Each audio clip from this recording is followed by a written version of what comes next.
സല്ലല്ലാഹു അലൈഹി വസല്ലം അല്ലാഹുവിന്റെ റസൂൽ പറഞ്ഞു, പെണ്ണ് നോക്കാൻ പോകുന്ന സമയത്ത് അവക്ക് പണമുണ്ടോന്നല്ല നോക്കണ്ടേ. ഇന്ന് നമ്മൾ നോക്കുന്നത് ഓക്ക് പണമുണ്ടോന്നാ. അല്ലാഹുവേ പടച്ചവനെ, പണമുള്ള പെണ്ണിനെ കെട്ടാൻ വേണ്ടി നടക്കുന്നവരുണ്ട്. ഒന്ന് പെറ്റതാണെങ്കിലും കുഴപ്പമില്ല, ഒരുത്തന്റെ കൂടെ ഒളിച്ചോടിയതാണെങ്കിലും കുഴപ്പമില്ല, പ്രായം കൂടിയാലും കുഴപ്പമില്ല, സ്ത്രീധനം ഇത്തിരി കിട്ടുമെങ്കിൽ കെട്ടാൻ തയ്യാറാണ്. എൻ്റെ പ്രിയപ്പെട്ട ചെറുപ്പക്കാരോട്, പെണ്ണിന്റെ പണം നോക്കിയിട്ട് കല്യാണം കഴിക്കാനിരിക്കുന്ന മക്കളോട് വാപ്പായും ഉമ്മായും എപ്പോഴും പറയും, സ്ത്രീധനം കിട്ടുന്നിടത്തുനിന്ന് കെട്ടിയാൽ മതിയെന്ന്. എടാ അനിയ, ജീവിക്കേണ്ടത് നീയാ, വാപ്പയല്ല. ജീവിക്കേണ്ടത് നീയാ, ഉമ്മയല്ല. അല്ലാഹുവിന്റെ റസൂല് പറഞ്ഞു, മൻ തസവ്വജ ലിഇംറഅതി മാലിഹാ, ഏതെങ്കിലും ഒരുത്തൻ പണം കണ്ടിട്ട് പെണ്ണ് കെട്ടിയ മോനെ, അല്ലാഹു നിനക്ക് ദാരിദ്ര്യം തരുമെന്ന് അഷ്റഫുൽ ഖൽഖ് നബി മുഹമ്മദ് മുസ്തഫ. അല്ലാഹുവിന്റെ റസൂല് പറഞ്ഞു, പെണ്ണിന്റെ പണം നോക്കിയിട്ടാണ് നീ കെട്ടുന്നതെങ്കിൽ നീ യതീംഖാനയിലായി പോകുമെന്ന് നബിയുനാ റസൂലുള്ളാഹി. പെണ്ണിന്റെ പണം നോക്കിയിട്ട് പെണ്ണ് കെട്ടാൻ നടക്കുക, സ്ത്രീധനം വാങ്ങിയിട്ട് കെട്ടാനൊരു വിഭാഗം. മറ്റൊരു വിഭാഗം രണ്ട് നോക്കുന്നത് ഓക്ക് സൗന്ദര്യം ഉണ്ടോന്നാ. കൂടെ കൊണ്ട് നടക്കുമ്പോ എല്ലാരും പറയണം, കൊള്ള ആളിയാ, ലോട്ടറി അടിച്ചണ നിനക്ക്, എവിടുന്ന് കിട്ടിയിടാ. സൗന്ദര്യം കൂടിയ പെണ്ണ്, അവക്ക് ദീനുണ്ടോ ഒന്നും നോക്കാറില്ല. സൗന്ദര്യം കൂടിയ പെണ്ണിനെ കെട്ടാൻ പാടില്ല എന്നാ. സൗന്ദര്യം കൂടിയ പെണ്ണിനെ നോക്കി കെട്ടാൻ നടക്കുന്ന ചെറുപ്പക്കാരോട് അല്ലാഹുവിന്റെ റസൂല് പറഞ്ഞു, അവളുടെ സൗന്ദര്യം അവളെ നശിപ്പിച്ചു കളയുമെന്ന് നബി മുഹമ്മദ് മുസ്തഫ. സൗന്ദര്യം കൂടിയ പെണ്ണിനെ കെട്ടാൻ പാടില്ല. കാരണം എന്തേ?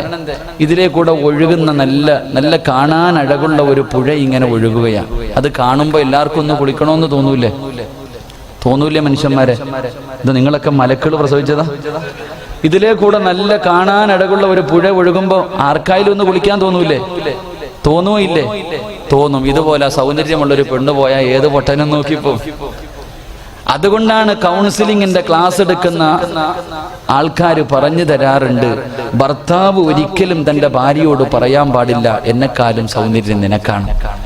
ഒരു ഭർത്താവും തന്റെ ഭാര്യ ഇനി എത്ര വലിയ ഐശ്വര്യറായിയുടെ മോളാണെങ്കിലും തന്റെ ഭർത്താവ് ഭാര്യയോട് പറയരുത്, എന്നെക്കാളും ഗ്ലാമർ നിനക്കാണെന്ന്. പറഞ്ഞ അന്നത്തോടുകൂടി തുടങ്ങിയിട്ടുണ്ടാകും. അന്നത്തോടുകൂടി അവരുടെ മനസ്സിന്റെ ഉള്ളിൽ ഇതങ്ങ് തറയ്ക്കും, എനിക്ക് യോജിച്ച മനുഷ്യനല്ല. അതുകൊണ്ടാണ് നമ്മൾ കാണാറുണ്ട്, ഭാര്യയും ഭർത്താവും നടന്നു പോകുമ്പോ ഒരുമിച്ച് നടക്കൂല. ഭർത്താവ് മുന്നിൽ നടക്കും, ഭാര്യ. കാരണം ഒരുമിച്ച് നടന്നു കഴിഞ്ഞാൽ ചേർച്ചയില്ല. അള്ളാഹു നമുക്ക് ഈമാൻ നൽകി അനുഗ്രഹിക്കുമാറാകട്ടെ. അതുകൊണ്ട് സൗന്ദര്യമുള്ള പെണ്ണിനെ കെട്ടാൻ നടക്കുന്നവനോട് നിന്റെ ഭാര്യ നശിച്ചു പോകും, അവളുടെ സൗന്ദര്യം അവളെ നശിപ്പിക്കും. മറ്റ് ചിലര് കുടുംബ മഹിമയാണ് നോക്കുന്നത്. അവനവനെ കൊണ്ട് പറ്റുന്നിടത്തൊന്നുമല്ല പുളിങ്കൊമ്പിലെ കയറി പിടിക്കത്തുള്ളൂ. വലിയ കുടുംബത്തിൽ പോയിട്ട് പെണ്ണ് കെട്ടുന്ന ചെറുപ്പക്കാരുണ്ട്. അല്ലാഹുവിന്റെ റസൂല് പറഞ്ഞു, മോനെ, കുടുംബ മഹിമ നോക്കിയിട്ട് നീ പെണ്ണ് കെട്ടിയാൽ ആ കുടുംബത്തിൽ നീ നാണം കെട്ടുപോകുമെന്ന് നബി മുഹമ്മദ് മുസ്തഫ സല്ലല്ലാഹു. അതുകൊണ്ട് മക്കളെ ആദ്യമായിട്ട് വിവാഹം കഴിക്കുന്ന സമയത്ത് ഒരു നല്ല പെണ്ണിനെ കെട്ടണം. അവക്ക് അള്ളാനെ പേടിയുണ്ടോ? അവൾ നിസ്കരിക്കുവോ? അവൾ ശരീരം മറക്കുന്നവളാണോ? അവൾ അള്ളാനെ പേടിച്ച് നടക്കുന്നവളാണോ? ഇത് നോക്കിയിട്ട് വേണം വിവാഹം കഴിക്കാൻ. അള്ളാഹു നമുക്ക് ഈമാൻ നൽകി അനുഗ്രഹിക്കുമാറാകട്ടെ. കാരണം അധികം പേരും ആമീൻ പറയൂല. കാരണം ഇതിനകത്തിരിക്കുന്ന അധികം പേരും പെണ്ണ് കെട്ടിയവരാ. ഉസ്താദെ, കെട്ടിയ ഞങ്ങളോട് ഇത് പറഞ്ഞിട്ട് വല്ല പ്രയോജനം ഉണ്ടോ എന്നാണ് അതിനർത്ഥം. കല്യാണം കഴിച്ചിട്ടുള്ള മഹാന്മാരൊന്ന് കൈവക്കിക്കേ. അപ്പൊ അധികം പേരും കെട്ടിയവരാ. നിങ്ങളോട് ഈ വിഷയം പറഞ്ഞിട്ട് എന്ത് കാര്യമെന്നാ നിങ്ങൾ ചോദിക്കുന്നത്, ഇല്ലേ? എങ്കിൽ എൻ്റെ പ്രിയമുള്ളവരെ, 6 സ്വഭാവമുള്ള ഭാര്യയാണ് നിന്റെ ഭാര്യയെങ്കിൽ നിന്റെ വീടിന്റെ നന്മ നഷ്ടപ്പെട്ടു പോകും. അല്ലാഹു കാക്കുമാറാകട്ടെ. 6 സ്വഭാവമുള്ള ഭാര്യയാണ് നീ കെട്ടിക്കൊണ്ട് നിർത്തിയിരിക്കുന്നതെങ്കിൽ, 6 സ്വഭാവം നിന്റെ ഭാര്യക്കുണ്ടെങ്കിൽ നിന്റെ വീടിന്റെ ഐശ്വര്യം നഷ്ടപ്പെട്ടു പോകും. അല്ലാഹു കാക്കുമാറാകട്ടെ. 6 ദുസ്വഭാവമുള്ള ഭാര്യ വീട്ടിലുണ്ടെങ്കിൽ ആ വീടിന്റെ ഐശ്വര്യം നഷ്ടപ്പെട്ടു പോകുമെന്ന് അല്ലാഹു നമ്മുടെ ഭാര്യമാരെയൊക്കെ സാലിഹത്തുകളാക്കി തരുമാറാകട്ടെ. അല്ലാഹു സാലിഹത്തുകളാക്കി തരുമാറാകട്ടെ. വീടിന്റെ നന്മ നഷ്ടപ്പെടുത്തി കളയുന്ന 6 വിഭാഗം പെണ്ണുങ്ങളുണ്ട്. ഏതൊക്കെ സ്വഭാവം എന്നറിയോ? ഏതൊക്കെ? ഞാനൊരു 6 സ്വഭാവം പറയാം. നിങ്ങൾ നോക്ക്, നിങ്ങളുടെ ഭാര്യക്കുണ്ടോന്ന്. നിങ്ങളുടെ ഭാര്യക്കുണ്ടെങ്കിൽ തിരുത്തി കൊടുക്കണം. അല്ലാതെ ഇന്ന് വയലും കഴിഞ്ഞ് വീട്ടിൽ ചെന്നിട്ട് ഭിത്തി ചേർത്ത് തീർത്തിട്ട് അങ്ങാരി പറഞ്ഞ 6 സ്വഭാവം നിനക്കൊണ്ട്, ചുമ്മാതല്ല നന്നാവാത്ത ഈ വീട് എന്ന് പറഞ്ഞിട്ട് തല്ലാനല്ല. ഭാര്യയ്ക്ക് ദുസ്വഭാവം ഉണ്ടെങ്കിൽ തിരുത്തി കൊടുക്കണം. അല്ലാഹു ഈമാൻ നൽകി അനുഗ്രഹിക്കുമാറാകട്ടെ. പറഞ്ഞുതരട്ടെ. വേണോ? നിങ്ങൾ പെണ്ണുവനും കെട്ടാത്ത നിങ്ങൾ എന്താ മക്കളെ വേണമെന്ന്? എന്റെ പ്രിയമുള്ളവരെ, 6 വിഭാഗം പെണ്ണുങ്ങൾ. ഒന്ന് ഞാൻ പെട്ടെന്ന് പറയാം, ഒന്ന് നേരെ ഇരിക്കില്ല, എല്ലാവരും നേരെ ഇരിക്കും. ഒന്ന് എന്റെ പ്രിയമുള്ള സഹോദരങ്ങളെ, നിങ്ങളുടെ ഭാര്യയ്ക്ക് സ്വഭാവം ഉണ്ടെന്ന് കരുതിയാൽ മതി. ഒന്ന് എന്റെ പ്രിയമുള്ള സഹോദരങ്ങളെ, അഭിനയിക്കുന്ന പെണ്ണ് വീടിന്റെ നന്മ നഷ്ടപ്പെടുത്തും. അല്ലാഹു കാക്കുമാറാകട്ടെ. അഭിനയിക്കുന്ന പെണ്ണ് സീരിയൽ നടിയൊന്നുമല്ല, ആൽബത്തിൽ അഭിനയിക്കുന്ന പെണ്ണിനെ കുറിച്ചല്ല പറഞ്ഞത്. എന്റെ പ്രിയമുള്ളവരെ, എപ്പോഴും രോഗം നടിക്കുന്ന ഒരു ഭാര്യ, ഒരു അസുഖമില്ലെങ്കിലും അവൾ അഭിനയമാണ്. തന്റെ ഭർത്താവ് പറയും, ഒരു ഗ്ലാസ് ചായ ഇട്ട് തരാൻ പറഞ്ഞാൽ പറയും, നടുവേദനയൊക്കെ എന്നെ കൊണ്ട് പറ്റൂല, നിങ്ങൾ തന്നെ ഇട്ട് പിടിച്ചോ. എന്റെ പ്രിയമുള്ളവരെ, എപ്പോഴും രോഗം നടിക്കുന്ന ഒരു പെണ്ണ് വീടിന്റെ നന്മ നഷ്ടപ്പെടുത്തുന്നവളാണെന്ന് മഹാനായ സയ്യിദുന അലി ഇബ്നു അബീ ത്വാലിബ് റളിയല്ലാഹു തആല അൻഹു, അല്ലാഹു ഈമാൻ നൽകി അനുഗ്രഹിക്കുമാറാകട്ടെ. രണ്ടാമത്തെ പെണ്ണ് ചെയ്ത നന്മകൾ അവൾ മറക്കത്തില്ല, എപ്പോഴും പറഞ്ഞുകൊണ്ടിരിക്കും. തന്റെ ജീവിതത്തിൽ ചെയ്ത നന്മകൾ അവൻ ഇങ്ങനെ പറയും. വിവാഹം കഴിഞ്ഞ് 15 കൊല്ലമായി അല്ലെങ്കിൽ 20 കൊല്ലമായി, മക്കളെയും കെട്ടിച്ചു, ഇപ്പോഴും വഴക്കു കൂടുമ്പോ പറയും, അതെ ഇങ്ങോട്ട് വന്നപ്പം വെറുതെ അല്ല വന്നത്, 25 പവനും 40 സെന്റുമായിട്ടാ ഞാൻ വന്നത്. ഈ വീട് ആര് കെട്ടിയ? എന്റെ വീട്ടിൽ നിന്ന് കൊണ്ടുവന്നിട്ട് കെട്ടിയതാ. നിങ്ങളുടെ പെങ്ങന്മാരെ കെട്ടിക്കുന്ന സമയത്ത് എന്റെ കയ്യിൽ കിടന്നൊക്കെ ഊരി വിറ്റിട്ടാ കെട്ടിച്ചത്. എടാ, വാപ്പായും ഉമ്മായും മരിക്കാൻ കിടന്ന കാലം വരെ നോക്കിയത് ഞാനാ. അവള് മറന്നിട്ടില്ല. ചെയ്ത നന്മകൾ എടുത്തു പറയുന്ന പെണ്ണ് വീടിന്റെ ഐശ്വര്യം നഷ്ടപ്പെടുത്തി കളയും. അല്ലാഹു നമ്മളെ കാക്കുമാറാകട്ടെ. മൂന്നാമത്തെ പെണ്ണ്, എന്റെ പ്രിയമുള്ള സഹോദരങ്ങളെ, അവൾക്ക് വീട് നോക്കാനും മക്കളെ നോക്കാനും ഭക്ഷണം വെക്കാനും ഭർത്താവിനെ നോക്കാനും ഒന്നും സമയമില്ല. 24 മണിക്കൂർ ഇങ്ങനെ ഒരുങ്ങുന്നവളാ. അല്ലാഹു കാക്കുമാറാകട്ടെ. ചില പെണ്ണുങ്ങളുണ്ട്, ഒരുക്കം എന്ന് പറഞ്ഞാൽ ഒടുക്കത്തെ ഒരുക്കം. എന്റെ പ്രിയമുള്ളവരെ, ഒരുങ്ങണം. പെണ്ണ് ഭർത്താവിന്റെ മുന്നിലാണ് ഒരുങ്ങേണ്ടത്. പക്ഷേ ഒരുക്കം എപ്പോഴും ആയിപ്പോയാ പോയി. എന്റെ പ്രിയമുള്ള സഹോദരങ്ങളെ, നാലാമത്തെ ഭാര്യ, ഭർത്താവും ഭാര്യയും കൂടെ വെളിയിലിരിക്കാം. രണ്ടുപേരും ഇങ്ങനെ സംസാരിച്ചു കൊണ്ടിരിക്കുമ്പോ അയൽവാസിയായ ഒരു പെണ്ണും തന്റെ ഭർത്താവും എവിടേക്കോ പോകുന്നതിന് വേണ്ടി വീടിന്റെ വെളിയിലേക്ക് ഇറങ്ങുമ്പോ ഇവള് ഭർത്താവിനോട് പറയുക, അതാ ഭർത്താവ് എന്ന് പറഞ്ഞാൽ അങ്ങാരെ പോലെ ഇരിക്കണം. കണ്ടില്ലേ, അങ്ങാരെ ബോഡി കണ്ടില്ലേ, ഗ്ലാമർ കണ്ടില്ലേ, സ്നേഹം കണ്ടില്ലേ? സ്വന്തം ഭർത്താവ് മുന്നിലിരിക്കുമ്പോ മറ്റൊരുത്തൻ ആഗ്രഹിക്കുന്ന ഭാര്യ നിന്റെ വീടിന്റെ ഐശ്വര്യം നഷ്ടപ്പെടുത്തി കളയും. അല്ലാഹു കാക്കുമാറാകട്ടെ. അഞ്ചാമത്തെ പെണ്ണ്, ഭർത്താവിന്റെ കയ്യിൽ വാങ്ങിക്കൊടുക്കാൻ പൈസയുണ്ടോ ഇല്ലേ, അവക്കതൊന്നും അറിയണ്ട, കാണുന്നതൊക്കെ അവക്ക് വേണം, കാണുന്നതെല്ലാം വേണമെന്ന് പറഞ്ഞ് വാശി പിടിക്കുന്ന ഭാര്യ വീടിന്റെ നന്മ നഷ്ടപ്പെടുത്തും. ആറാമത്തെ പെണ്ണ്, എന്റെ പ്രിയമുള്ളവരെ, ഭർത്താവ് ശാരീരികമായി ബന്ധപ്പെടുന്നതിന് വേണ്ടി വിളിച്ചാൽ അവള് പറയും, ഞാൻ കുളിച്ചിട്ടില്ല, എനിക്ക് ശുദ്ധിയില്ല, എനിക്ക് രോഗമായെന്ന് പറഞ്ഞൊഴിവാകുന്നവളാ. അല്ലാഹു നമ്മുടെ ഭാര്യമാർക്ക് ഈമാൻ നൽകി അനുഗ്രഹിക്കുമാറാകട്ടെ. അതുകൊണ്ട് എന്റെ പ്രിയപ്പെട്ട ചെറുപ്പക്കാരോട്, സ്വാലിഹായ മക്കളെ കിട്ടണമെങ്കിൽ ഒന്ന് നല്ല കൃഷിയിടത്തിൽ വിളവിറക്കണം. അതുകൊണ്ട് മോനെ, പെണ്ണ് കെട്ടുന്ന സമയത്ത് നീ അവക്ക് ദീനുണ്ടോ എന്ന് നോക്കണേ എന്ന് നബി മുഹമ്മദ് മുസ്തഫ സല്ലല്ലാഹു അലൈഹി വസല്ലമ തങ്ങൾ പറഞ്ഞു തരുമ്പോൾ, അല്ലാഹുവേ, രണ്ടാമതായിട്ട് അല്ലാഹുവിന്റെ റസൂൽ പറയുകയാണ്, എന്റെ പ്രിയമുള്ള ചെറുപ്പക്കാരൻ പോയൊരു പെണ്ണ് കണ്ടു, അല്ലാഹുവേ വിവാഹമുറപ്പിച്ചു. രണ്ടാമതായി ചെയ്യേണ്ട കാര്യം എന്തെന്നറിയുവോ? എന്റെ പ്രിയമുള്ള ചെറുപ്പക്കാരാ, സ്വാലിഹായ സന്താനത്തെ കിട്ടണമെന്ന് നിനക്ക് മോഹമുണ്ടെങ്കിൽ, അല്ലാഹുവിന്റെ പ്രവാചകൻ പറയുന്നു, ലോകത്ത് ആദ്യമായിട്ട് വിവാഹം നടന്നത് എവിടെ വെച്ചെന്നറിയുമോ? ലോകത്ത് ആദ്യമായിട്ട് വിവാഹം നടന്നത് നമ്മുടെ വാപ്പയായ ആദം നബി അലൈഹിസ്സലാം, നമ്മുടെ ഉമ്മയായ, അല്ലാഹുവേ, നമ്മുടെ വാപ്പയുടെയും ഉമ്മയുടെയും വിവാഹം നടന്നത് പടച്ചവന്റെ സ്വർഗ്ഗത്തിൽ വെച്ചാ, അല്ലാഹുവിന് ഏറ്റവും ഇഷ്ടപ്പെട്ട സ്ഥലത്ത് വെച്ചാണ് ലോകത്ത് ആദ്യമായിട്ട് വിവാഹം നടന്നത്. അതുകൊണ്ട് എന്റെ പ്രിയമുള്ള ചെറുപ്പക്കാരാ, വിവാഹം എന്ന് പറഞ്ഞാൽ കളിക്കാറുള്ളതല്ല, അത് ജീവിക്കാനുള്ളതാ പൊന്നുമോര്, അത് സുഖിക്കാനുള്ളതാ പൊന്നുമോര്, അത് സ്വർഗത്തിൽ പോയാണ് സുഖിക്കേണ്ടത്. അതുകൊണ്ടാണ് അല്ലാഹുവിന്റെ പരിശുദ്ധമായ ഖുർആൻ പറഞ്ഞത്, അസ്വാജുഹു ഫീ നിലാലിൻ അലൽ റആയികി മുത്തഖിയൂൻ ലഹു ഫീഹാ ഫാകിഹത്തുൻ വലഹും മാ യദ്ദഊൻ സലാമുൻ ഖൗലൻ മിർ റബ്ബിർ റഹീം. അള്ളാഹുവിന്റെ പരിശുദ്ധമായ ഖുർആൻ സൂറത്ത് യാസീനിൽ കാണാം. നാളെ ഒരു വാപ്പയും തന്റെ ഉമ്മയും തന്റെ മക്കളുടെ കയ്യിൽ പിടിച്ചു പടച്ചവന്റെ അനുഗ്രഹങ്ങൾ കൊണ്ട് നിറച്ച സ്വർഗത്തിന്റെ സ്വർഗത്തിലെ സ്വർണ്ണത്തിന്റെ ചാരുകസേരയിൽ ഒരു വാപ്പയും ഉമ്മയും തന്റെ മക്കളുടെ കയ്യിൽ പിടിച്ചിട്ട് അവിടെ ഇരുന്ന് സുഖിക്കുകയാണ്. അവരുടെ ചുറ്റുഭാഗം മുഴുവനും സ്വർഗത്തിലെ ഹൂറിലീങ്ങളായ പെണ്ണുങ്ങൾ ഇങ്ങനെ വളഞ്ഞു നിൽക്കുകയാ.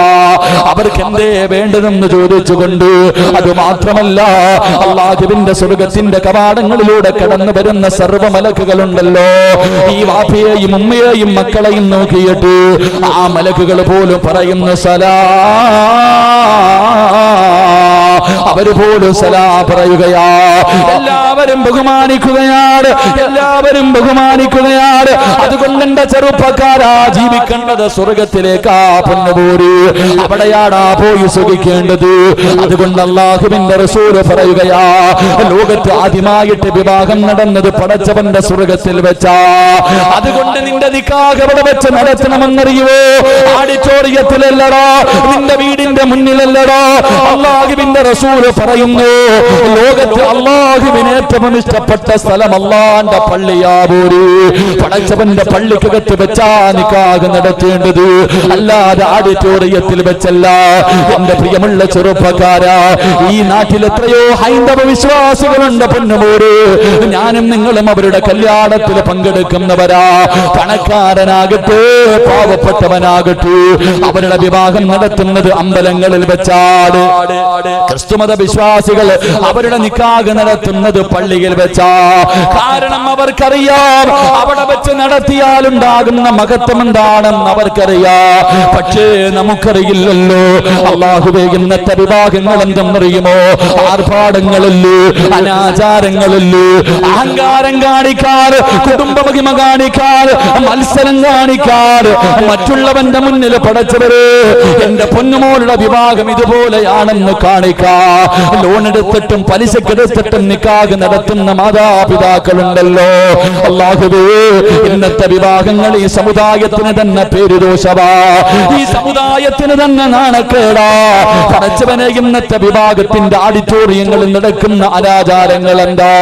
പടച്ചവര്, താടിയുള്ളവനും ഹജ്ജ് ചെയ്തവനും ഉംറ ചെയ്തവനും ഇമാമും പ്രവാസകരും എല്ലാവരും ഈ വിഷയത്തിൽ ക്രമന്മാരാ. പടച്ചവര്, വിവാഹത്തിന്റെ തലേ ദിവസം മുതൽ തുടങ്ങുകയാ. മൈലാഞ്ചി എന്ന് പറയുന്ന ഒരു അനാചാരമുണ്ട്. പടച്ചവര്, പാതിരാത്രി 12 മണി വരെ അയൽവാസികളുടെ മുഴുവനും ഉറക്കം കെടുത്തുന്ന രീതിയിലുള്ള ആഘോഷമാ.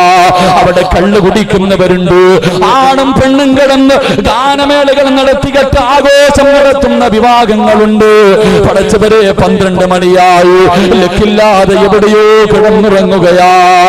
അല്ലാഹുവേ, പിറ്റേ ദിവസം 7 മണിയാകുമ്പോഴാണ് വിവാഹം കഴിക്കേണ്ട പുതുമണവാള്, വിവാഹം കഴിക്കേണ്ട പുതുമണവാട്ടി പടച്ചവനെ എഴുന്നേക്കുന്നത് 7 മണിക്കാ. അന്ന് സുബഹി നിസ്കരിക്കുന്ന എത്ര പുതുമണവാളനുണ്ട്, എത്ര മണവാട്ടിയുണ്ട്. എന്റെ പ്രിയപ്പെട്ട ചെറുപ്പക്കാരോട് സ്നേഹത്തോടെ പറയുകയാ, സുബഹി നമസ്കരിക്കാത്ത ദിവസം പെണ്ണുകെട്ടല്ലേ മോനെ, പെണ്ണുകെട്ടല്ലേ മോനെ. കാരണം അല്ലാഹുവിന്റെ റസൂൽ പറയുകയാ, സുബഹി നമസ്കരിക്കാത്ത ദിവസം ഒരു മനുഷ്യൻ എന്തു ചെയ്താലും അത് നന്നാകില്ലെന്ന് അഷ്റഫുൽ ഖൽഖ് നബി മുഹമ്മദ് മുസ്തഫ. അല്ലാഹുവിന്റെ റസൂലാ പറഞ്ഞത്, സുബഹി നമസ്കരിക്കാത്ത ദിവസം നീ പെണ്ണുകെട്ടല്ലോ, നന്നാവില്ലടാ മോനെ, പാടത്തില്ലടാ മോനെ, നിനക്ക് സമാധാനമുള്ള ഒരു ജീവിതം നിനക്ക് കിട്ടൂല മോനെ. 7 മണി വരെ കിടന്നുറങ്ങുമ്പോ ആരോ വന്ന് വിളിച്ചിട്ടടാ പറയുന്നു, ഇന്ന് നിന്റെ കല്യാണവാടാ. ചെറുപ്പക്കാരൻ എഴുതേക്കുകയാണ്. പടച്ചവരെ, 8 മണിയാകുമ്പോ 9 മണിയാകുമ്പോ അവന്റെ കൂട്ടുകാരെന്ന് പറയുന്ന ഒരു വിഭാഗമുണ്ട്. അവര് വീട്ടിലേക്ക് കടന്നു വരികയാ. എന്തിനാണ് വരുന്നതെന്നറിയുമോ? അവന് ഓർമ്മ വെച്ച കാലം മുതൽ കല്യാണത്തിന്റെ തലേ ദിവസം വരെ ആ പുതുമണവാളന് സ്വന്തമായിട്ട് കുളിക്കുന്നവനാ. അവന് സ്വന്തമായിട്ട് കുളിക്കാനറിയാ. പക്ഷേ വിവാഹത്തിന്റെ അന്ന് അല്ലാഹുവേ, മയ്യത്ത് കുളിപ്പിക്കുന്നത് പോലെ ഒരു കുളിപ്പീരാ. പുതുമണവാളനെ കുളിപ്പിക്കാൻ ഒരു വിഭാഗം കടന്നു വരികയാ. എല്ലാം കുളിപ്പിച്ചു കഴിഞ്ഞു. പിന്നെ ഒരു റൂമിനകത്ത് കയറ്റിയിട്ടവൻ അവനെ വസ്ത്രം ധരിപ്പിക്കുകയാ. കഫം തുണി പൊതിയുന്നത് പോലെ അവൻ ഇഷ്ടമുള്ള വസ്ത്രമല്ല ധരിക്കുന്നത്. കൂട്ടുകാര് പറയും ഇത് നീ ധരിച്ചാ മതി. അല്ലാഹുവേ, മയ്യത്ത് പൊതിയുന്നത് പോലെ അവനെ പൊതിയുകയാണ്. എന്നിട്ടൊരു കോമാളിയെ പോലെ എടുത്തുകൊണ്ട് വരികയാ. എന്റെ പ്രിയമുള്ളവരെ, പിന്നെ പറയേണ്ടതില്ലല്ലോ, പിന്നെ പറയേണ്ടതില്ലല്ലോ. അല്ലാഹുവേ, പിന്നെ പടച്ചവനെ ഓഡിറ്റോറിയത്തിൽ നടക്കുന്ന കാഴ്ച വല്ലാത്ത കാഴ്ചയാ. അവസാനം എന്റെ പ്രിയമുള്ളവരെ, വിവാഹം കഴിഞ്ഞു, വിവാഹം കഴിഞ്ഞു. പടച്ചറപ്പെ, പിന്നെ എഴുന്നള്ളത്തിന് കൊണ്ടുപോകുന്നത് പോലെ ഘോഷയാത്രയാണല്ലോ. മണവാട്ടിയെയും മണവാളനെയും കൊണ്ടുവരുന്ന ഒരു കാഴ്ചയുണ്ട്. പടച്ചവനെ ലോറിക്കകത്ത് കൊണ്ടുവരുന്നവരുണ്ട്, പെട്ടിയാട്ടോയ്ക്കകത്ത് കൊണ്ടുവരുന്നവരുണ്ട്, ചെണ്ടമേളം നടത്തിയിട്ട് കൊണ്ടുവരുന്നവരുണ്ട്. എന്റെ പ്രിയമുള്ള ചെറുപ്പക്കാരാ, എല്ലാം കഴിഞ്ഞു. പാതിരാത്രി 9 മണിയായി, 10 മണിയായി. പുതുമണവാളനും മണവാട്ടിയും മണിയറയ്ക്കകത്തേക്ക് കിടക്കുമ്പോ ആ സമയത്ത് പോലും പടച്ചറപ്പ് പടക്കം പൊട്ടിക്കുന്നവരുണ്ട്, മണിയറയുടെ കട്ടിലിനടിയിൽ കയറിയിരിക്കുന്നവരുണ്ട്.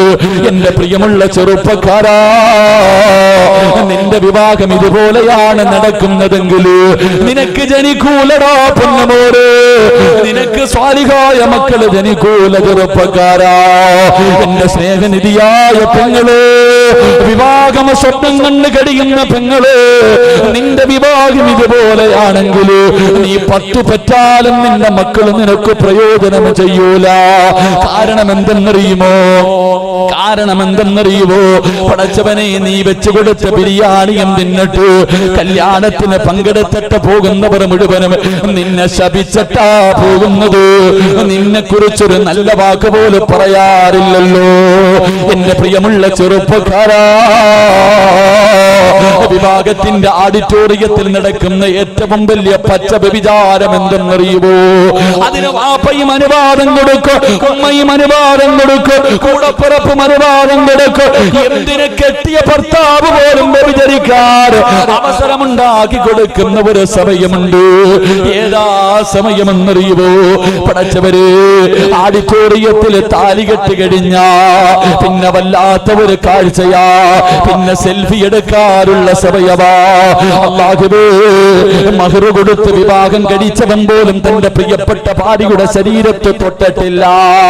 അവനാണെങ്കിൽ കൂട്ടുകാരെന്ന് പറയുന്ന ഒരു വിഭാഗത്തെ വിളിക്കുകയാ. എന്നിട്ട് അല്ലാഹുവേ, കെട്ടിയ പെണ്ണിനെ പിടിച്ച് കണ്ടവന്മാരുടെ നടുക്ക് നിർത്തിയിട്ട് സെൽഫി എടുക്കാൻ നിർത്തിക്കൊടുക്കുന്ന ചെറുപ്പക്കാരാ, പറമോനെ, എന്റെ പ്രിയപ്പെട്ട പെങ്ങളുണ്ടല്ലോ, 18 കൊല്ലം അല്ലാഹുവിനെ പേടിച്ച് വ്യഭിചരിക്കാതെ നടന്ന പ്രിയപ്പെട്ട പൊന്നുപോൾ കല്യാണത്തിന്റെ ദിവസം കണ്ടവന്റെ ശരീരത്തോട് ചേർന്ന് നിന്ന് ഫോട്ടോ എടുക്കാൻ അനുവദിക്കുന്ന പെണ്ണ്, നീ രക്ഷപ്പെടുവോ പൊന്നുമോള്? നിനക്ക് നല്ല മക്കള് പിറക്കുവോ പൊന്നുമോള്? എന്റെ പ്രിയമുള്ള ചെറുപ്പക്കാരാ, മണവാട്ടി എന്ന് പറഞ്ഞാൽ എങ്ങനെ ഇരിക്കണമെന്നറിയുവോ? എടാ, കെട്ടുന്ന പെണ്ണെങ്ങനെയായിരിക്കണമെന്നറിയുവോ? ഒരു മണവാട്ടിയെ ഞാൻ പറഞ്ഞു തരട്ടെ. അള്ളാന്റെ റസൂലിന്റെ പ്രിയപ്പെട്ട പൊന്നുമോള് മഹ്ദി ഫാത്തിമ, സ്വർഗത്തിന്റെ റാണിയായ ഫാത്തിമ, പടച്ചവനെ, വിവാഹം കഴിഞ്ഞു. തന്റെ പ്രിയപ്പെട്ട ഭർത്താവ് അലിയാർ തങ്ങളുടെ കയ്യിൽ പിടിച്ചിട്ട് ഫാത്തിമ ബീവി റളിയല്ലാഹു തആല മണിയറക്കകത്തേക്ക് കടന്നു വരികയാ. അതാ തന്റെ മണിയറക്കകത്തേക്ക് കടന്നു കഴിയുമ്പോ അലിയാർ തങ്ങൾ വാതിലടക്കുകയാണ്. വീടിനകത്ത് കത്തിച്ചു വെച്ചിരിക്കുന്ന വിളക്കുണ്ടല്ലോ, അത് പെട്ടെന്നങ്ങ് അണയ്ക്കുകയാ. വീടിനകത്ത് മണിയറക്കകത്ത് വല്ലാത്ത ഇരുള് വരികയാണ്. അല്പം സമയം കഴിയുമ്പോ വസമിഅനാ സൗതൻ ഹനീനാ, ഒരു തേങ്ങിക്കരച്ചിൽ കേൾക്കുകയോ. മണിയറക്കകത്ത് വല്ലാത്ത ഒരു കരച്ചിൽ കേൾക്കുകയോ. അലിയാർ തങ്ങൾ ഓടിച്ചെന്ന് നോക്കുമ്പോ കരയുന്നത് ആരെന്നറിയുമോ? അലിയാർ തങ്ങൾ ഓടിച്ചെന്ന് നോക്കുമ്പോ കരയുന്നത് തന്റെ പ്രിയപ്പെട്ട ഭാര്യ ഫാത്തിമ. ഫാത്തിമ ബീബി റളിയല്ലാഹു തആല മണിയറക്കകത്തിരുന്ന് ഇങ്ങനെ കരയുകയാണ്. അലിയാര് തങ്ങൾ ചോദിച്ചു, ഫാത്തിമ എന്തിനാ കരയുന്നത്? നിനക്കെന്നെ ഇഷ്ടമായില്ലേ ഫാത്തിമ? വീടിന്റെ കവാടത്തിൽ എത്രയോ കോടീശ്വരന്മാര് വന്ന് കാത്തു നിന്നല്ലോ, എനിക്ക് ഇഷ്ടപ്പെട്ടില്ലേ ഫാത്തിമ? അലിയാര് തങ്ങൾ ചോദിക്കേണ്ട താമസമുണ്ടല്ലോ. ഫാത്തിമ ബീബി റളിയല്ലാഹു തആല തന്റെ കൈയെടുത്ത് അലിയാര് തങ്ങളുടെ വാപത്തി പിടിച്ചിട്ട് അവിടുന്ന് പറഞ്ഞു, അലിയേ, നിങ്ങളെ ഇഷ്ടപ്പെടാത്ത ഏതെങ്കിലും ഒരു പെണ്ണുണ്ടോ അലിയേ? എനിക്ക് നിങ്ങളെ വല്ലാത്ത ഇഷ്ടമാ അലിയേ. അലിയാര് തങ്ങൾ ചോദിച്ചു, നീ എന്തിനാ കരയുന്നത്? നീ എന്തിനാ കരയുന്നത്? അലിയാര് തങ്ങളെ, ഇന്നെന്റെ ജീവിതത്തിന്റെ ഒന്നാമത്തെ രാത്രിയാണല്ലോ, ഇന്നെന്റെ ആദിരാത്രിയാണല്ലോ, ഇന്ന് നമ്മൾ ജീവിതം തുടങ്ങുകയാണല്ലോ. ഈ മണിയറക്കകത്തേക്ക് കടന്നു വന്നപ്പോ കത്തിച്ചു വെച്ചിരിക്കുന്ന വിളക്കങ്ങ് അണച്ചു കളഞ്ഞപ്പോ ഈ റൂമിനകത്ത് വല്ലാത്ത ഇരുള് വന്നപ്പോ എനിക്ക് ഓർമ്മ വന്നത് എന്തെന്നറിയുമോ അലിയേ? നമ്മൾ രണ്ടുപേരും പിരിയുന്ന ഒരു ദിവസമുണ്ടല്ലോ. ഒരാള് ദുനിയാവ്, ഒരാള് ഭൂമിയുടെ മുകളില്, ഒരാള് 6 അടി മണ്ണിനകത്ത്. നമ്മൾ രണ്ടുപേരിലും ഒരാള് മരിക്കുന്ന ദിവസമുണ്ടല്ലോ. ഒരാള് മുകളിലും ഒരാള് താഴെയും. അല്ലാഹുവേ, എന്നെ കൊണ്ടുപോയി 6 അടി മണ്ണിനകത്ത് ഇറക്കി വെച്ചിട്ട് എല്ലാവരും പിരിഞ്ഞു പോകുമ്പോ അതിനകത്ത് വല്ലാത്ത ഇരുളാണല്ലോ അലിയേ. അതിനകത്ത് പ്രകാശമില്ലല്ലോ അലിയേ. എനിക്ക് ഖബറോർമ്മ വന്നു അലിയേ. വിവാഹത്തിന്റെ 1-ാമത്തെ രാത്രി അല്ലാഹുവേ സന്തോഷത്തോടെ കയറി വന്ന പ്രിയപ്പെട്ട ഭർത്താവിനോട് മണവാട്ടി പറഞ്ഞു കൊടുക്കുകയാ, എനിക്ക് ഖബറോർമ്മ വന്നു അലിയേ. അലിയേ, മണ്ണറയാണ് അലിയേ മണിയറയാക്കേണ്ടത്. അലിയേ, മണ്ണറയാണ് മണിയറയാക്കേണ്ടത്. അൽ ഖബറു അവ്വലു മൻസിലിൻ മിൻ മനാസിലിൽ ആഖിറ. അലിയേ, ഇതല്ല അലിയേ, ഇതല്ല. മണ്ണറയാണ് മണിയറയാക്കേണ്ടത്, മണ്ണറയാണ് മറിയറയാക്കേണ്ടത്. അല്ലാഹുവേ, തന്റെ പ്രിയപ്പെട്ട ഭർത്താവിനോട് ഖബറിനെ കുറിച്ച്, ഖബറിന്റെ ഇരുളിനെ കുറിച്ച്, ഖബറിന്റെ കെട്ടിപ്പിടുത്തത്തെ കുറിച്ച്, ഖബറിന്റെ വിശാലതയെ കുറിച്ച് അല്ലാഹുവേ പാതിരാത്രി മണിയിലേക്ക് കയറി വന്ന തന്റെ പ്രിയപ്പെട്ട ഭർത്താവിനോട് പറഞ്ഞു കൊടുക്കുന്ന ഭാര്യ, എന്നിട്ട് കരഞ്ഞുകൊണ്ട് അലിയാര് തങ്ങളുടെ കയ്യിൽ പിടിച്ചിട്ട് ആ മണവാട്ടി പറഞ്ഞു, അലിയേ, അലിയേ, നമ്മുടെ മണ്ണറ മണിയറയാകണ്ട്, സ്വർണത്തിന്റെ വിരിപ്പിന്റെ മുകളിൽ കിടന്ന് ഉറങ്ങണ്ട് അലിയേ. സ്വർഗത്തിന്റെ പരിമളം അടിച്ചു വീശുന്ന ഖബറാകണ്ട് അലിയേ. കാലിന്റെ ഭാഗത്ത് സ്വർഗം തുറന്നു തരുന്ന ഖബറാകണ്ട് അലിയേ. ഉമ്മ സ്നേഹത്തോടെ കെട്ടിപ്പിടിക്കുന്നത് പോലെ ഖബർ നമ്മളെ കെട്ടിപ്പിടിക്കണ്ട് അലിയേ. എന്നിട്ട് ഖബറിനകത്ത് വന്ന മലക്കുകള് പുതുമണവാളം ഉറങ്ങുന്നത് പോലെ നീ ഉറങ്ങിക്കോ എന്ന് പറയുന്നത് കേൾക്കണ്ട് അലിയേ. ഇന്ന് നമുക്ക് നിസ്കരിക്കാം അലിയേ, ഇന്ന് നമുക്ക് ഖുർആൻ ഓതാം അലിയേ, ഇന്ന് നമുക്ക് റബ്ബിന്റെ മുന്നിലേക്ക് 2 കൈയും ഉയർത്തിയിട്ട് കരയാം അലിയേ എന്ന് പറഞ്ഞു കൊടുത്ത ഒരു മണവാട്ടി. എന്റെ പ്രിയമുള്ള ചെറുപ്പക്കാരാ, മണിയറക്കകത്തേക്ക് കടന്നു ചെന്നപ്പോ നീ കെട്ടിയ നിന്റെ പ്രിയപ്പെട്ട ഭാര്യ അല്ലാഹുവേ ചോദിച്ചിട്ടുണ്ടോ, ഇക്കായിന്ന് നിസ്കരിച്ചിട്ടുണ്ടോ? ഇന്നേതെങ്കിലും ഒരു വഖത്ത് നിസ്കാരം കളയാക്കിയിട്ടാണോ മണിയറയിലേക്ക് കടന്നു വന്നത്? ഏതെങ്കിലും ഒരു പെണ്ണ് ചോദിക്കാറുണ്ടോ? എന്റെ പ്രിയമുള്ള ചെറുപ്പക്കാരാ, കൊതിക്കണമടാ പൊന്നമൂര്. ആഡിറ്റോറിയത്തിൽ കണ്ടവന്റെ കൂടെ നിന്ന് ഫോട്ടോ എടുക്കുന്ന എന്റെ പ്രിയപ്പെട്ട മുസ്ലിം പെണ്ണ്, അല്ലാഹുവിന്റെ പ്രവാചകന്റെ പ്രിയപ്പെട്ട പൊന്നുമോളുടെ പുറകിൽ നിന്ന് സ്വർഗത്തിലേക്ക് കടന്നു പോകാൻ ആഗ്രഹിക്കുന്ന എന്റെ പ്രിയപ്പെട്ട പെങ്ങള്, മരിക്കുന്നതിന്റെ തലേ ദിവസമുണ്ടല്ലോ തന്റെ പ്രിയപ്പെട്ട ഭർത്താവിന്റെ മടിത്തട്ടിൽ കിടന്നിട്ട് ഫാത്തിമ ബീബി റളിയല്ലാഹു തആല കരഞ്ഞുകൊണ്ട് പറയും, പറയുന്നു, അലിയാര് തങ്ങള് ഞാൻ മരിച്ചുപോയാ എന്നെ പകല് കൊണ്ടുപോയി കബറടക്കല്ലോ അലിയേ, എന്നെ രാത്രിയില് കൊണ്ടുപോയി കബറടക്കാവൂ. അല്ലാഹുവിന്റെ റസൂലിന്റെ പൊന്നുമോള് തന്റെ ഭർത്താവിനോട് പറയുകയാ, എന്നെ രാത്രിയില് കബറടക്കാവൂ, പകല് കബറടക്കല്ലോ അലിയേ. അലിയാര് തങ്ങള് കരന്നുകൊണ്ട് ചോദിച്ചു, എന്തേ ഫാത്തിമ, എന്തേ ഫാത്തിമ? അവിടെന്ന് പറയുന്നു, എന്റെ ശരീരം നിങ്ങളല്ലാതെ ഇന്ന് വരെ ഒരു മനുഷ്യനും കണ്ടിട്ടില്ല. എന്നെ പകലാട് കബറടക്കാൻ കൊണ്ടുപോകുന്നതെങ്കിൽ എന്റെ മയ്യത്ത് പൊതിയുന്നത്, എന്റെ മയ്യത്ത് ചുമക്കുന്നത്, എന്റെ മയ്യത്ത് കബറിൽ ഇറക്കി വെക്കുന്നത് അന്യപുരുഷന്മാരാകുമല്ലോ അലിയേ. എന്റെ മയ്യത്തിങ്ങനെ ചുമന്നു കൊണ്ടുപോകുമ്പോ എന്റെ ശരീരത്തിന്റെ വടിവര് കാണുമല്ലോ അലിയേ. ഈ ഫാത്തിമ ബീവിയുടെ പുറകിൽ നിന്ന് സ്വർഗത്തിൽ പോകാനാ എന്റെ പ്രിയമുള്ള പെങ്ങളെ ആഗ്രഹിക്കുന്നത്. അതുകൊണ്ട് കണ്ടവന്റെ കൂടെ നിന്ന് ഫോട്ടോ എടുക്കാൻ നിന്നെ കെട്ടിയവനെ പറഞ്ഞാൽ അനുസരിക്കല്ലേ പെങ്ങള്, അനുസരിക്കല്ലേ പെങ്ങള്. അതുകൊണ്ട് എന്റെ പ്രിയപ്പെട്ടവരോട്, കണക്കെടുപ്പ് കാണിക്കുന്നവരോട്, അഹങ്കാരം കാണിക്കുന്നവരോട്, അല്ലാഹുവിന്റെ റസൂലിന്റെ പൊന്നുമോളുടെ മരണം എങ്ങനെയെന്നറിയുവോ? മരിക്കുന്ന സമയമുണ്ടല്ലോ, തന്റെ പ്രിയപ്പെട്ട ഭർത്താവിന്റെ മടിയിൽ കിടന്നിട്ട് ഫാത്തിമ കരന്നുകൊണ്ട് പറയുന്നു, അലിയാര് തങ്ങള് പോവുകയാ അലിയേ, പോവുകയാ അലിയേ, എനിക്കൊന്ന് പൊരുത്തം തരുമോ അലിയേ?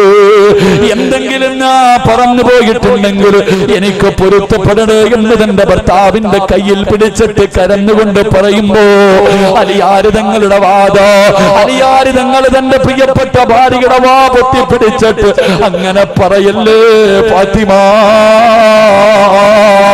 എനിക്കത് താങ്ങാൻ കഴിയുന്നില്ല ഫാത്തിമ. ഇവരുടെ ജീവിതം എങ്ങനെയെന്നറിയുമോ? അവർക്ക് പണമില്ലായിരുന്നു, അവർക്ക് വാഹനങ്ങളില്ലായിരുന്നു, അവർക്ക് കൊട്ടാരം പോലെയുള്ള വീടില്ലായിരുന്നു, ഒരു നേരം പോലും വയറ് നിറച്ച് ഭക്ഷണം കഴിക്കാറില്ലാത്ത കുടുംബമായിരുന്നു. അവരുടെ ചരിത്രം വായിക്കണമോ? അല്ലാഹുവിന്റെ റസൂൽ ഒരു ദിവസം തന്റെ പൊന്നുമോളുടെ വീടിന്റെ മുന്നിലൂടെ നടന്നു പോകുമ്പോ ഫാത്തിമ ബീവിയുടെ വീടിനകത്ത് വല്ലാത്ത കരച്ചിൽ കേൾക്കുകയാണ്.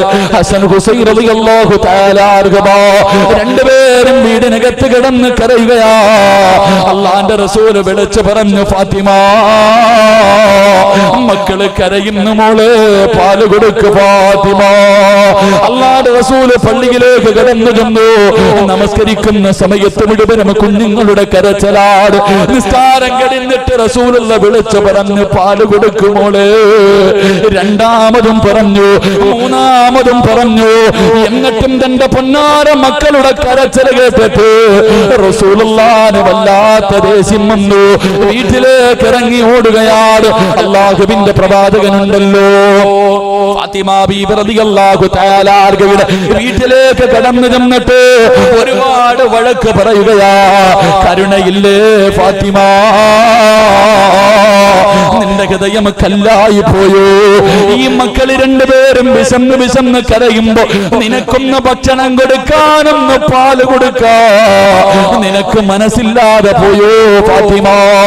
അല്ലാഹുവിന്റെ റസൂൽ തന്റെ പൊന്നുമോളെ വഴക്ക് പറയുമ്പോ ഫാത്തിമയ്ക്ക് സഹിക്കാൻ കഴിഞ്ഞില്ല. കാരണം വഴക്ക് പറയുന്നത് വാപ്പയാ. ആ ഫാത്തിമ ബീവിയുടെ കണ്ണ് നിറഞ്ഞൊഴുകുകയാണ്. മുഖം പൊത്തി പിടിച്ചിട്ടിരുന്ന് കരയുകയാ. റസൂലുള്ളാഹിനെ സഹിച്ചില്ല. തന്റെ കരളിന്റെ കഷ്ടമാണല്ലോ. അല്ലാഹുവിന്റെ റസൂൽ ഫാത്തിമ ബീവിയുടെ തലയിൽ ഇങ്ങനെ കൈവച്ചിട്ട്, ഫാത്തിമ, ഉപ്പാന്റെ പൊന്നുമോളും കരയുന്നത്? എന്റെ കുഞ്ഞുങ്ങൾക്ക് പാല് കൊടുക്കാത്തത്? അല്ലാഹുവിന്റെ പ്രവാചകൻ ചോദിക്കുമ്പോ ഫാത്തിമ ബീവി റളിയല്ലാഹു തആല കരഞ്ഞുകൊണ്ട് പറയുന്ന, ഉപ്പാ ഭക്ഷണം കണ്ടിട്ട് എത്രയോ നാളുകളായി, ഭക്ഷണം കഴിച്ചിട്ട് എത്രയോ നാളുകളായി. എന്റെ ഭർത്താവും ഞങ്ങളും പടച്ചിറപ്പേ കാരക്കയും വെള്ളവും കുടിച്ചുകൊണ്ടാണ് കിടക്കുന്നത്. ഞങ്ങളെ നോമ്പാവാ. എന്റെ മക്കള് രണ്ടുപേരും വിശന്ന് കടന്ന് കരഞ്ഞപ്പോ അവര് പാല് കൊടുക്കുന്നതിന് വേണ്ടി, അവർക്ക് പാല് കൊടുക്കുന്നതിന് വേണ്ടി എന്റെ മാറിടമെടുത്ത് എന്റെ മക്കളുടെ വായിലേക്ക് വെച്ചു കൊടുത്തപ്പോ അവര് പാല് ചുരത്തിയപ്പോ എന്റെ മാറിടത്തിലൂടെ എന്റെ പാല് പറ്റിയിട്ട് രക്തം വരുന്നു. വാപ്പാ, അല്ലാഹുവിന്റെ റസൂലിന്റെ കണ്ണങ്ങ് നിറഞ്ഞു പോവുകയാ. കാരണം പട്ടിണി കിടന്നിട്ട് തന്റെ പൊന്നുമോളുടെ മാറിടത്തിലൂടെ രക്തം ഇങ്ങനെ ഒലിച്ചുകൊണ്ടിരിക്കുകയാണ്. ഏത് വാപ്പയ്ക്കാ താങ്ങാ കഴിയാ? അല്ലാഹുവിന്റെ റസൂലിന്റെ കണ്ണങ്ങ് നിറഞ്ഞിട്ട് താടിരോമത്തിലൂടെ കണ്ണുനീരിങ്ങനെ ഒലിക്കുകയാ. എന്ത് ചെയ്യണമെന്നറിയില്ല. അല്ലാഹുവിന്റെ റസൂലും ഉണ്ടാതെ ഇറങ്ങുകയാണ്. വീടിന്റെ വെളിയിൽ ഇറങ്ങിയിട്ട് പഠിച്ചു കിടക്കുന്ന മലരാരണ്യത്തിലൂടെ ലോകത്തിന്റെ നേതാവ് നടക്കുകയാ. അവസാനം ഒരുപാട് നടന്നു. ഒരു യഹൂദിയുടെ ഈന്തപ്പന തോട്ടത്തിലേക്ക് കടന്നു ചെല്ലുകയാണ്. അല്ലാഹുവിന്റെ റസൂൽ ചോദിക്കുകയാ, മനുഷ്യ, എനിക്ക് എന്തെങ്കിലും ഒരു ജോലി തരുവോ? ആ മനുഷ്യനറിയില്ല ഇത് റസൂലുള്ളയാണെന്ന്. അല്ലാഹുവിന്റെ റസൂൽ ചോദിച്ചു, എനിക്ക് എന്തെങ്കിലും ഒരു ജോലി തരുവോ? ആ മനുഷ്യൻ പറഞ്ഞു, എന്റെ ഈ കാണുന്ന ഈന്തപ്പന നിറങ്ങളുണ്ടല്ലോ, വെള്ളം കോരിയിട്ട് നനച്ചാൽ ഒരു തൊട്ടി വെള്ളത്തിന് പകരം 3 കാരക്കന കൂലി തരാമെന്ന് പറയുമ്പോ ഈ ലോകത്തിന്റെ നേതാവ് തൊട്ടിയും കയറമെടുത്തുകൊണ്ട് കിണറ്റിന്റെ ചുവട്ടിലേക്ക് ചെന്നിട്ട് വെള്ളം കോരുകയാ. ഓരോ മരത്തിന്റെ ചുവട്ടിൽ കൊണ്ടുവന്നൊഴിക്കുകയാണ്. 3 തൊട്ടി വെള്ളം കോരി 4ാമത് വെള്ളം കോരുന്നതിന് വേണ്ടി തൊട്ടിയെടുത്ത് കിണറ്റിലേക്ക് ഇടുമ്പോ സുബ്ഹാനല്ലാഹ്, അല്ലാഹുവിന്റെ റസൂലിന്റെ കയ്യിൽ നിന്ന് തൊട്ടി കിണറ്റിലേക്ക് വീണു പോവുകയാണ്. യഹൂദിക്ക് വല്ലാത്ത ദേഷ്യം തോന്നി. അല്ലാഹുവിന്റെ റസൂലിനെ തല്ലുകയാ. ലോകത്തിന്റെ നേതാവിന്റെ മുഖത്തടിക്കുകയാ. പ്രവാചകനൊന്നും മിണ്ടിയില്ല. കാരണം ഫാത്തിമയുടെ മുഖമാണ് ഓർമ്മ വരുന്നത്, ഹസൻ ഹുസൈൻ തങ്ങളെയാണ് ഓർമ്മ വരുന്നത്. അവസാനം കിണറ്റിനകത്ത് വീണ് പോയ തൊട്ടിയെടുത്ത് അല്ലാഹുവിന്റെ റസൂൽ യഹൂദിയുടെ കയ്യിൽ കൊടുത്തു. എന്നിട്ട് ചോദിച്ച്, എന്റെ കൂലിയൊന്ന് തരുവോ? 3 തൊട്ടി വെള്ളം ഞാൻ കോരിയല്ലോ. യഹൂദി 9 കാരക്കയെടുത്ത് അല്ലാഹുവിന്റെ റസൂലിന്റെ കയ്യിൽ വെച്ച് കൊടുത്തു. റസൂലുള്ള ചിരിച്ചുകൊണ്ട് ഓടുകയാ. തന്നെ തല്ലിയവന്റെ മുഖത്ത് നോക്കിയിട്ട് അല്ലാഹുവിന്റെ റസൂല് ചിരിക്കുകയാണ്. എന്നിട്ട് തന്റെ വീട്ടിലേക്ക് ഓടുകയാണ്. ഫാത്തിമ ബീവിയുടെ വീട്ടിലേക്ക് ഓടിച്ചെന്ന് തളർന്നു കിടക്കുന്ന 2 പിഞ്ചു കുഞ്ഞുങ്ങളെ എടുത്ത് മടിയിൽ വെച്ചിട്ട് അല്ലാഹുവിന്റെ റസൂൽ ഇങ്ങനെ കാരക്ക പൊളിച്ചു കൊടുക്കുകയാ. ആർത്തിയോടെ ഹസനും ഹുസൈനും കഴിക്കുകയാ. എന്റെ പ്രിയമുള്ളവരെ, ബിരിയാണിയല്ല തിന്നുന്നത്, വയറ് നിറച്ച് ഭക്ഷണമല്ല കഴിക്കുന്നത്. ഒരു കാരക്കയുടെ വലിപ്പം എനിക്കും നിങ്ങൾക്കും അറിയാമല്ലോ. അല്ലാഹുവിന്റെ റസൂൽ വെച്ച് കൊടുക്കുന്നു. ഹസൻ ഹുസൈൻ തങ്ങളെ തിന്നുകയാണ്. അവരുടെ വയറിന്റെ ഉള്ളിലേക്ക് അല്പം ഭക്ഷണം ചെന്നു കഴിഞ്ഞപ്പോ അവര് രണ്ടുപേരും ഒന്ന് പുഞ്ചിരിക്കുകയാ. അല്ലാഹുവിന്റെ റസൂലിന് സമാധാനമായി ബാക്കി വന്ന കാരക്കയെടുത്ത് പൊന്നാര മകളുടെ കയ്യിൽ വെച്ച് കൊടുത്തിട്ട് ആ വാപ്പ പറഞ്ഞ മറുപടി എന്തെന്നറിയുവോ ചെറുപ്പക്കാരാ? അല്ലാഹുവിന്റെ റസൂൽ തന്റെ പൊന്നുമോളോട് അവിടെന്ന് പറഞ്ഞു, മോളെ ഫാത്തിമ, ഭർത്താവിന്റെ മനസ്സ് വേദനിപ്പിക്കല്ലേ ഫാത്തിമ. ആ പ്രിയപ്പെട്ട പൊന്നുമോളാട് മരിക്കുന്ന സമയം തന്റെ ഭർത്താവിന്റെ മടിയിൽ കിടന്നിട്ട് പൊരുത്തം ചോദിക്കുകയാ. ഏത് വാപ്പയുടെ മകളെന്നറിയുവോ? അല്ലാഹുവിന്റെ റസൂൽ തന്റെ പ്രിയപ്പെട്ട ഭാര്യ ആയിഷ, 18 വയസ്സുള്ള പ്രിയപ്പെട്ട ഭാര്യയുടെ മടിത്തട്ടിൽ കിടന്നു. ആ ഭാര്യയുടെ നെഞ്ചത്ത് ഇങ്ങനെ ചാരിയിരുന്നിട്ട് വാപ്പ ലോകത്തോട് യാത്ര പറയുകയാ. ആ വാപ്പയുടെ പൊന്നുമോള് തന്റെ പ്രിയപ്പെട്ട ഭർത്താവിന്റെ മടിയിൽ കിടന്ന് പൊരുത്തം ചോദിച്ചിട്ട് പോയെന്ന് ചരിത്രം പഠിപ്പിക്കുമ്പോ പ്രായമുള്ള ഈ പാതിരാത്രി ഒരുമിച്ച് കൂടിയ എന്റെ പ്രിയമുള്ള ചെറുപ്പക്കാരാ, മോനെ, നല്ല മക്കള് വേണോടാ. നിന്നെ സ്വർഗത്തിൽ കൊണ്ടുപോകുന്ന മക്കള് വേണോ? അല്ലാഹുവേ, നിന്റെ ഖബറിന്റെ ചാരത്ത് നിന്ന് പൊട്ടിക്കരഞ്ഞ് ദുആ ചെയ്യുന്ന ദുനിയാവിലും ആഖിറത്തിലും ഉപകരിക്കുന്ന മക്കള് നിനക്ക് വേണോ? ഒന്ന്, പെണ്ണ് കെട്ടുന്ന സമയത്ത് അവൾക്ക് ദീനുണ്ടോ എന്ന് നോക്കണേ മോനെ. 2, നിന്റെ വിവാഹം അല്ലാഹുവിന് ഇഷ്ടപ്പെട്ട പള്ളിക്കകത്ത് വെച്ച് നടത്തണേ എന്ന് ആദരവായ പ്രവാചകൻ നബി മുഹമ്മദ് മുസ്തഫ